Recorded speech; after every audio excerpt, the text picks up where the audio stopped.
জাবের বলছেন রাদিয়াল্লাহু তাআলা, আমরা রাসূলের সাথে যুদ্ধ করে বাড়ি আসছিলাম, এখন মদিনায় ঢুকবো। তাহলে নবী বলছে, এই থামো এখানে, সকালে ঢুকবো। তো জাবের রাদিয়াল্লাহু আনহু বলছেন, আল্লাহর নবী, আমি নতুন বিবাহ করেছি, আমাকে বাড়ি যেতে দেন।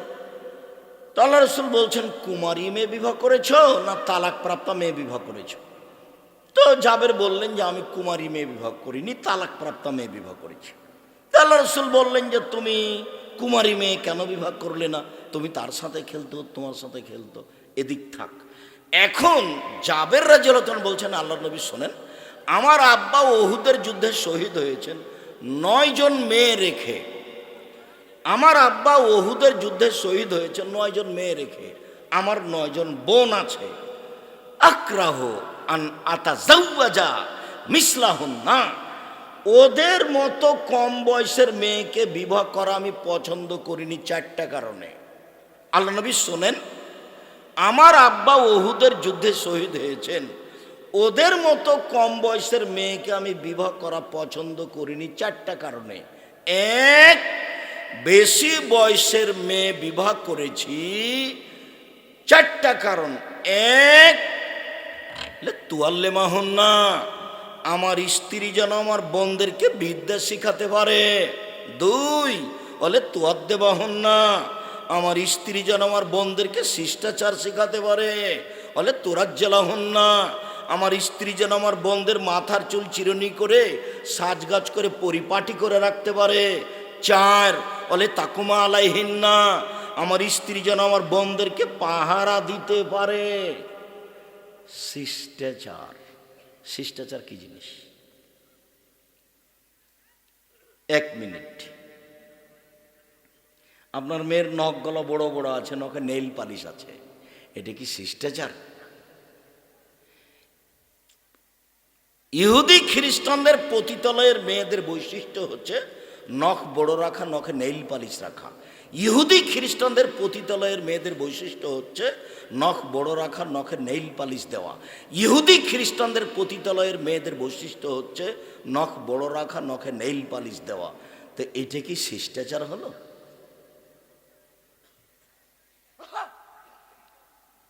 ভুরু ওপর নিচে থেকে তুলে চিকন করে আস্কারা মাস্কারা দিয়ে রেখেছে, এটা একেবারেই হারাম।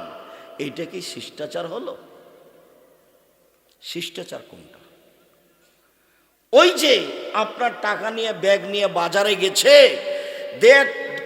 এক ডজন প্লেট নিয়েছে, সেই প্লেটে আছে চিংড়ি মাছ, এইটা কি শিষ্টাচার হলো? আপনার স্ত্রী একটা তরকারির বাটি কিনেছে, সেটা হলো কাতল মাছ, এইটা কি শিষ্টাচার হলো? আপনার স্ত্রী একটা আয়না কিনেছে, আয়না, সেটা হলো রুই মাছ, এটা কি শিষ্টাচার হলো?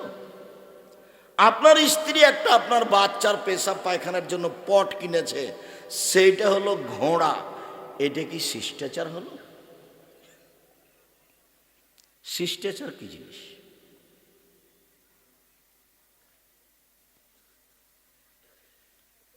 মেয়েরা বাপকে জান্নাতে নিয়ে যাবেই। 1, বিদ্যা শিক্ষা দিয়েছে সেই জন্য। 2, শিষ্টাচার শিক্ষা দিয়েছে সেই জন্য। শিষ্টাচার কি জিনিস? ডান হাতের পাঞ্জাবিটা জামাটা আগে ঢোকাতে হবে, তার নাম শিষ্টাচার।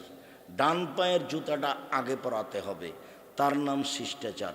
পেশাব পায়খানায় ঢুকলে দোয়া পড়তে হবে, তার নাম শিষ্টাচার। বের হলে দোয়া পড়ে বের হতে হবে, তার নাম শিষ্টাচার। পানির গিলাসটা ডান হাতে ধরতে হবে, তার নাম শিষ্টাচার। শুইলে ডান কাতে শুইতে হবে, তার নাম শিষ্টাচার। বাড়ি থেকে বের হলে সালাম দিয়ে বের হতে হবে, তার নাম শিষ্টাচার। রাস্তায় হাঁটলে এক পাশ দিয়ে হাঁটতে হবে, তার নাম শিষ্টাচার। সামনে মানুষ পড়লে আপনাকে সালাম দিতে হবে, তার নাম শিষ্টাচার। আপনার জন্য মোচ কেটে ফেলতে হবে, বেলেট নয়, তার নাম শিষ্টাচার। সব নবীর শিষ্টাচার। ইব্রাহিম আলাইহিস সালামের শিষ্টাচার, আদমের শিষ্টাচার, আমাদের নবী মুহাম্মদ সাল্লাল্লাহু আলাইহি ওয়াসাল্লামের শিষ্টাচার। এফল লোহা, দাড়ি বড় করতে হবে। চেঁচে ফেলাও হারাম, কেটে ফেলাও হারাম। চেঁচে ফেললে মহিলার সাদৃশ্য হবে, তার উপরে অভিশাপ হবে। চেঁচে ফেললে চোখের পাওয়ার কমে যাবে। চেঁচে ফেললে স্ত্রী মিলনের ক্ষমতা কমে যাবে, চেঁচে ফেললে অভিশাপ হবে। শিষ্টাচার কাকে বলে? নখগুলি কেটে ফেলতে হবে, নবীগণের শিষ্টাচার। শিষ্টাচার কাকে বলে? অজু করলে নাকে ভালো করে পানি দিয়ে নাকটা ঝাড়তে হবে, শিষ্টাচার। শিষ্টাচার কাকে বলে? কাসুল আজফারে, তারপরে নাথুলে বেতে বগলের লোম উঠিয়ে ফেলতে হবে। নারী পুরুষ একই হুকুম, ব্লেড নয়। শিষ্টাচার কাকে বলে? সকল নবীর শিষ্টাচার, সকল নবীর অভ্যাস, সকল নবীর আদাত, সকল নবীর খাসলাত, এটাই ছিল এই 10টা শিষ্টাচার। নিচের লোম পরিষ্কার করতে হবে, নারী পুরুষ একই হুকুম, ঊর্ধ্বে টাইম 40 দিন। ওই ইন্তেকাসুল মায়ে, পেশাব পায়খানার পরে পানি দিয়ে পবিত্রতা অর্জন করতে হবে। আগে ঢেল টিস্যু পেপার পরে পানি, এ কথা নয়।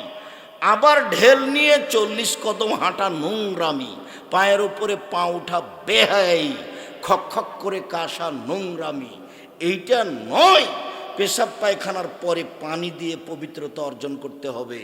নবীগণের বৈশিষ্ট্য, সব নবীর বৈশিষ্ট্য। পানি না থাকলে ঢেল টিস্যু পেপার, টিস্যু পেপার নিয়ে 40 কদম হাঁটতে হবে। ঘটনা যদি তাই হয়, তাহলে আপনি 40 কদম হাঁটবেন, আপনার বউ হাঁটবে না? ওকে বলবেন যে তুইও 40 কদম হাঁট, পায়ের উপরে পা উঠা, খক খক করে কাশ। ধর্ম তো আপনার কাছে পাগল হয়ে গেছে।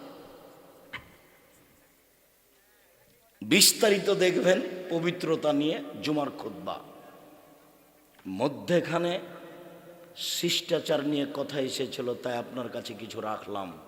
এর জন্য আমি দায়ী নই, আপনি দায়ী। সম্মানিত দিনী ভাই বোন, সদাচরণ, সদাচরণের নেকি নেকির পাল্লায় সবচেয়ে ভারী। আল্লাহ আমাদের নবীকে বলেন, ইদফা বিল্লাতি হে আহসান। মুহাম্মদ সাল্লাল্লাহু আলাইহি সাল্লাম, আপনি যখন মানুষের সাথে কথা বলবেন, তখন মানুষ যেটা বলেছে আপনারটা যেন তার চেয়ে সুন্দর হয়। আল্লাহ তাআলা বলেন, ওয়াজাদিলহুম বিল্লাতি হে আহসান। মুহাম্মদ সাল্লাল্লাহু আলাইহি সাল্লাম শোনেন, যখন মানুষের সাথে কোনো তর্কমূলক কথা হবে, বাকবিতণ্ডমূলক কথা হবে, তখন আপনারটা যেন তার চেয়ে ভালো হয়। সদাচরণ কাকে বলে? মহান আল্লাহ বলেন, ফাবিমা রাহমাতিম মিনাল্লাহ লি, এই বাচ্চা বসো, ফাবিমা রাহমাতিম মিনাল্লাহ লিনতা লাহুম ওয়ালাউ কুনতা ফাদ্দান গালিযাল কলব লানফাযু মিন হাওলিক। মুহাম্মদ সাল্লাল্লাহু আলাইহি সাল্লাম, আল্লাহর পক্ষ থেকে বড় দয়া যে আপনার চাল চলন নম্র সুন্দর হয়েছে। আপনার চাল চলন যদি কর্কশ খারাপ হতো, মানুষ আপনার পাশ থেকে সরে যেত। শুনুন, সদাচরণ মানে এক, ফাফানহুম, মানুষ যা ভুল ত্রুটি করেছে আপনি তা ক্ষমা করে দেন। 2, আস্তাগফির লাহুম, ওরা আপনাকে গালি দিয়ে অনেক কিছু বলে যে পাপ করেছে, আপনি নিজে তাদের জন্য আল্লাহর কাছে ক্ষমা চান। আল্লাহ, ওরা না বুঝে আমাকে গালি দিয়েছে, তুমি তাকে ক্ষমা করে দাও। এর নাম সদাচরণ। আর যদি আপনি দল সংগঠন করেন, আর আমি যদি আপনার দল সংগঠনে না যাই, আর আমি যদি বিপদে পড়ি, তাহলে আপনি বলবেন ঠিক হয়েছে, ঠিক হয়েছে, উচিত হয়েছে, উচিত হয়েছে। এটা সদাচরণ। আবার আপনি গরুও জবাই করবেন, গরু জবাই করতে আমি নিজে দেখেছি, আমার 2 চোখ সাক্ষী। গরু জবাই করতে আমি নিজে দেখেছি, রাজশাহীর ঘটনা নকল করছি। কোথায় কবে সদাচরণ বিদে নিয়েছে? কিসের ধর্ম, কিসের দল, কি বুঝাতে চান আপনি আমাকে? সদাচরণ কাকে বলে? এই ছেলে, সম্মানিত দিনী ভাই বোন, সদাচরণের নেকি বিচারের মাঠে নেকির পাল্লায় সবচেয়ে ভারী নেকি, মনে থাকবে কি? এবার কয়েকটা কথা আপনাকে বলি। সদাচরণ এমন একটি ইবাদত এ দিয়ে সবচেয়ে দামি জান্নাত পাওয়া যায়। সদাচরণ এমন একটি ইবাদত, এ দিয়ে সবচেয়ে দামি জান্নাত পাওয়া যায়। রাসূল সাল্লাল্লাহু আলাইহি ওয়াসাল্লাম বলেন, ইন্না ফিল জান্নাতে গোরাব ইরা জাহিরুহা মিন বাতিনিহা ও বাতিনুহা মিন জাহিরিহা। জান্নাতে কতগুলি উন্নত মানের ঘর রয়েছে, যার বাহির থেকে ভিতর দেখা যায়, ভিতর থেকে বাহির দেখা যায়, শুধু টকটক টকটক করছে, ঝকঝক করছে। সাহাবীগণ বললেন, লেমান হাজিহি, আল্লাহর নবী এত দামি ঘর কে পাবে? তখন আল্লাহ রাসূল উত্তরে বললেন, লেমান আলানাল কালামা, যার স্বভাব ভালো সে পাবে, যার চালচলন ভালো সে পাবে।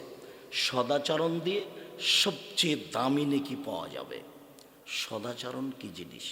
সদাচরণ দিয়ে দুইটি বড় বড় আমলের নেকি হবে। আয়েশা রাদিয়াল্লাহু তাআলা আনহা বলেন, ইন্নামাল মুমিন ইয়াজদু বিহুসনি খুলুকিহি দারাজাতা সাইমুল কায়েম। নিশ্চয় মানুষ সদাচরণ দিয়ে নিয়মিত তাহাজ্জুদ পড়লে যা নেকি পায় সেটা পাবে। নিশ্চয় মানুষ সদাচরণ দিয়ে নিয়মিত নফল সিয়াম রোজা থাকলে যে নেকি পায় সেটাই পাবে। আবার বলি, ইবাদতের জগতে একটা বড় ইবাদত হলো রাতে তাহাজ্জুদ পড়া। এতে মান সম্মান বেড়ে যায়। ইবাদতের জগতে একটা দামি ইবাদত হলো নফল সিয়াম থাকা। বৃহস্পতিবার সোমবার সিয়াম থাকবেন, জুলহিজ্জার 1 থেকে 9 পর্যন্ত সিয়াম থাকবেন, শাওয়ালের 7 দিন সিয়াম থাকবেন, শাবানের একটানা 15 দিন সিয়াম থাকবেন, আরাফার 1 দিন সিয়াম থাকবেন, মুহররমের 2 দিন সিয়াম থাকবেন। নিয়মিত নফল সিয়াম থেকে যত নেকি হবে, সদাচরণে তত নেকি হবে। সদাচরণ কি জিনিস? ভালো কথা, ভালো কর্মের নাম সদাচরণ। আবারও বলি, নিয়মিত তাহাজ্জুদ পড়ে যে নেকি হবে, সদাচরণে সে নেকি হবে। নিয়মিত সিয়াম রোজা থেকে যে নেকি হবে, সদাচরণে সে নেকি হবে। বুঝাতে পারিনি? এই দুইটা ইবাদত মিলে যত নেকি হবে, সদাচরণে একাই তত নেকি হবে। এবার কি বুঝাতে পেরেছি? সম্মানিত দ্বীনি ভাই ও বোন, সদাচরণ দিয়ে মানুষের ভাগ্য, মানুষের বয়স বেশি হয়ে যায়। সদাচরণ দিয়ে মানুষের টাকা পয়সা বেশি হয়ে যায়। আনাস রাদিয়াল্লাহু তাআলা আনহু বলেন, রাসূল সাল্লাল্লাহু আলাইহি সাল্লাম বলেছেন, মান সাররাহু, যে চায়, আইয়ুবসাতা লাহু ফি রিজকিহি ওয়া ইনসালাহু ফি আসারিহি, যে চায় তার টাকা বেশি হয়ে যাক, যে চায় তার বয়স বেশি হয়ে যাক, আল্লাহ তাকে অনেক দিন বাঁচিয়ে রাখুক, এই দুটা যে চায়, ফাল এসেল রাহেমাহু, সে যেন সদাচরণ করে। পৃথিবী সৃষ্টির 50,000 বছর পূর্বে যে ভাগ্য লিখা হয়েছে, সেই ভাগ্য যদি নতুনভাবে লিখাতে চান তাহলে সদাচরণ করতে হবে। আর একটা জিনিস আছে ভাগ্য পরিবর্তনের, সেটা হচ্ছে লায়রুদ্দুল কাজা ইল্লা বিদুয়া, দুয়ার মাধ্যমে ভাগ্য পরিবর্তন হয়। পৃথিবী সৃষ্টির 50,000 বছর পূর্বে যে ভাগ্য লিখা হয়েছে, যদি খুব বেশি কান্নাকাটি করে দোয়া করেন তাহলে আল্লাহ কেটে ওটা নতুনভাবে লিখে দেবেন। যার কারণে 2020-22 পর্যন্ত আমি করোনা দিয়ে ভাগ্য বাড়াতে চাইনি। মাস্ক দিয়ে আমি করোনাতে আমি মাস্ক দিয়ে ভাগ্য বাড়াতে চাইনি। একবারে এমনভাবে শক্ত হয়েছিলাম যে করোনার 5 পয়সা দাম দিইনি আমি, 5 পয়সা। বিমানে যখন উঠেছি তখন ওই বিমানবালা বলছে মাস্ক পরেন। আমি বললাম ধৈর্য ধারণ করো, মাস্ক পরেন। আমি বললাম ধৈর্য ধারণ করো, মাস্ক পরেন। তখন আমি বললাম যে তোমাকে চাকরি দেওয়া মালিক ঠিক করেনি। আমি যখন বিমানে উঠলাম তখন তুমি দেখলে আমার মাস্ক নেই, তখনই তুমি আমাকে নামিয়ে দিতে। আমি তো মাস্ক দিয়ে ভাগ্য বাড়াবো না। আমি ভাগ্য বাড়ালে কি দিয়ে বাড়াবো? দোয়া দিয়ে। মাস্ক দিয়ে ভাগ্য বাড়াতে আমি রাজি নই। 2 দিন বাঁচতে এসে শিরক করে মরতে রাজি নই। 2 দিন বাঁচতে এসে শিরক করে মরতে রাজি নই। এই কাজ আমি করব না। সম্মানিত দিনী ভাই বোন,